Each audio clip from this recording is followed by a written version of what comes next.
U Vranju se i ove godine održava tradicionalna manifestacija Vranjsko sportsko leto, koja iz godine u godinu okuplja sve veći broj dece, mladih kao i ljubitelja sporta. Tokom trajanja manifestacije mladi će imati priliku da se oprobaju u različitim sportskim disciplinama, razvijaju timski duh i steknu zdrave životne navike.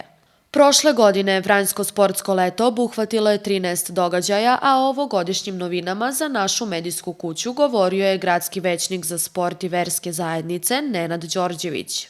Ove godine mislim da će biti 14 ili 15, u toku je već ćemo sledeće nedelje održati taj drugi organizacioni odbor i dogovarat ćemo se.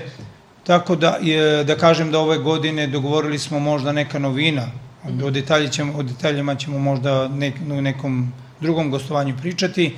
Mi ćemo ove godine obeležavamo 150 godine od rođenja našeg književnika Bore Stankovića, tako da ćemo možda i pozvati neke škole na određenim turnirima iz Srbije koje nosi ime Bora Stanković i napraviti neko takmičenje, druženje, neku manifestaciju, dogovaramo se, vidjet ćemo. Imamo jubilej kada su u pitanju planinari, 20 godina im je postojanja, gde se i Planinarski savez Srbije uključuju i s njima ćemo imati neke zajedničke aktivnosti i mnogo toga biće od marta tamo do oktobra i kažem da ono što je kvalitetno i dobro mi još razrađujemo i trudimo se da bude bolje, a ono što se pokaže u praksi da je manje prihvatljivo, odnosno kao da kažem da ima loši neki kvalitet, onda to više i ne organizujemo.